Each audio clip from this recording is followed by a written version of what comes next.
Hello everyone, আসসালামু আলাইকুম। আজকের এই রেসিপিটা হবে একদম মাথা নষ্ট করা রেসিপি। দেখতে পাচ্ছেন এখানে আমি কিছু পটল নিয়েছি। তো পটলগুলো সুন্দর মতো ধুয়ে নিয়েছি। তারপরে এইভাবে চোকলা সহ, পুরোপুরি কাটা যাবে না, চোকলা সহ আমি অল্প অল্প চোকলা ফেলে দিয়েছি আর অল্প অল্প রেখেছি। এভাবে মাঝখান দিয়ে কেটে নিয়েছি। তারপরে আমি পরবর্তী স্টেপে চলে যাব। একটা চামচের সাহায্যে পটলের মাঝখানে যে বিচি থাকে এগুলোকে আমি এভাবে তুলে নিচ্ছি। তারপরে এটা সুন্দর মতো এটাকে খালি করে নেব, এই পটলের ভিতরের জায়গাটা। হ্যাঁ, তা এই যে আমি কিন্তু একটা একটা করে সবগুলো নিয়ে নিচ্ছি। তো এরপরে আমি যা করব, যাই হোক আমি আপনাদেরকে দেখিয়ে দিচ্ছি, আরও একটা দেখাচ্ছি। এভাবে করে নিতে হবে। এটা কিন্তু ফেলে দেওয়া যাবে না। পটলের ভিতরে যে বিচিগুলো থাকে বা যে আবরণটা থাকে এটা কিন্তু ফেলে দেবো না, এটাও আমি কিন্তু কাজে লাগাবো।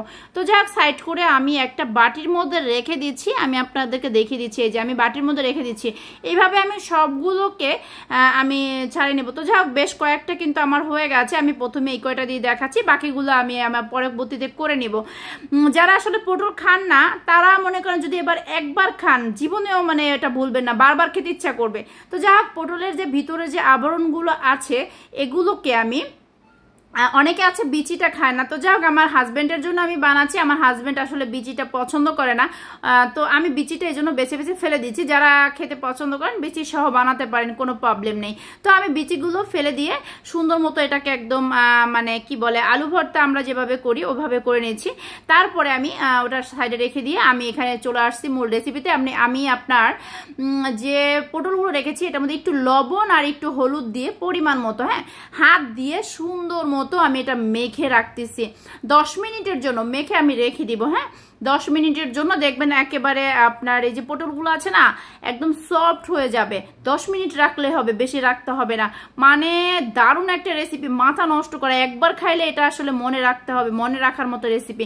তো আমি এখানে ওই পটলের ভিতরে যে আবরণগুলো ছিল ওগুলোর মধ্যে দিয়ে দিচ্ছি মুসুরির ডাল বাটা। মুসুরি ডাল বাটা আপনারা চাইলে ব্যালেন্ড করে নিতে পারেন। তো এখানে এর মধ্যে দিয়ে দিচ্ছি কালো জিরা। হ্যাঁ, এই কালো জিরাটা কিন্তু মাস্ট বি দিতে হবে, মাস্ট, না হলে মনে করেন আসলে স্বাদটা হবে না আমার মতো। তো দিয়ে দিচ্ছি পরিমাণ মতো লবণ। তারপরে আমি এখানে দিয়ে দিব আপনার কাঁচামরিচ কুচি দিয়ে দিচ্ছি। তারপরে আমি এখানে দিয়ে দিব আপনার ধনে পাতা। অনেকে আসলে ধনে পাতাটা খান না, আপনারা চাইলে স্কিপ করতে পারেন, কিন্তু দিলে আসলে স্বাদটা মানে অতুলনীয় হবে। তারপরে দিয়ে দিচ্ছি এখানে পেঁয়াজ কুচি দিয়ে দিচ্ছি। অবশ্যই একবার বাসায় ট্রাই করে দেখবেন, ঠিক আছে, যে আসলে আমি যেভাবে বলছি টেস্টটা কি সেরকম কিনা, মানে অসাম। তারপরে আমি পেঁয়াজ কুচি দেওয়ার পরে সুন্দর মতো হাত দিয়ে এটাকে আলতোভাবে মেখে নিচ্ছি। সুন্দর মতো সব উপকরণগুলো একদম ভালো করে মাখতে হবে। মাখানো হয়ে গেলে আমি যে আপনার পটলটা লবণ আর হলুদ দিয়ে রেখেছিলাম আমি ওটা নিয়ে নিয়েছি। এখন আমি এটা চামচের দ্বারা, হ্যাঁ, আমার ডোটা আমি 1 চামচ করে দিলে হয়ে যাবে। আমি এই যে দেখেন দিয়ে দিচ্ছি। তো আমার এই পটলটা একটু বড় ছিল, একটু বেশি লাগছে, তো ছোটো সাইজের হলে 1 চামচ দিলেই হয়ে যাবে। তো আমি এইভাবে ডোগুলো ভিতরে দিয়ে দিচ্ছি। হ্যাঁ, পটলের মানে কি যে বলবো, আমি এটা 3rd টাইম রেডি করছি, মানে আমার কাছে খুব ভালো লাগছে। এর আগে আমি অন্যভাবে খেতাম, তো যাই হোক এভাবে যখন আমি রেসিপিটা একটু ভাবলাম ভিন্নভাবে ট্রাই করি, তো আমার হাজব্যান্ড আসলে খেয়ে অনেক ফিদা হয়ে গেছে। তো যাই হোক আমার সবগুলো কিন্তু আসলে রেডি করা হয়ে গেছে। এখন আমি এটা চলে যাব ডাইরেক্ট চুলার পাড়ে চলে যাব। আমি আগে থেকেই আসলে তেল গরম করতে দিয়ে দিয়েছিলাম। তো যখন তেলটা গরম হবে তখন আস্তে আস্তে ভাবে, এখানে একটু আলতোভাবে মানে আস্তে এটাকে দিয়ে দিতে হবে।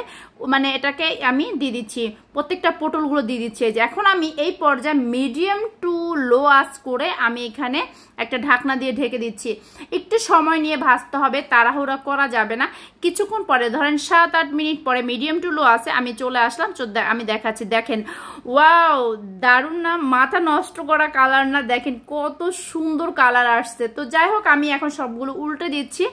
এখন আমি এই পর্যায়ে এই পাশটাও আমি সুন্দর মতো একটা ঢাকনা দিয়ে আরো 3-4 মিনিট করে ভেজে নেব, ঠিক আছে। একদম মিডিয়াম টু লো আছে ভাজতে হবে, তাড়াহুড়া করা যাবে না, আমি বারবার বলছি। হ্যাঁ, তাড়াহুড়া করা যাবে না। এই যে দেখেন আমি কিন্তু এখন আপনাকে ওই পাশটা আমি দেখাবো, হ্যাঁ, যে কি কেমন হয়েছে। তো যাই হোক আমি উল্টে নিয়েছি। এখন আমি এটা দ্বারাই দেখাচ্ছি, দেখেন সিদ্ধ কিন্তু হয়ে গেছে, অনেকটা সফট হয়ে গেছে। লবণ মাখাতেই আসলে এটা সফট হয়ে যায় পটলটা, তো যেহেতু ভাজার পর আরো সফট। এই যে যেমন ফাইনালি লুকটা দেখেন, মানে দারুণ।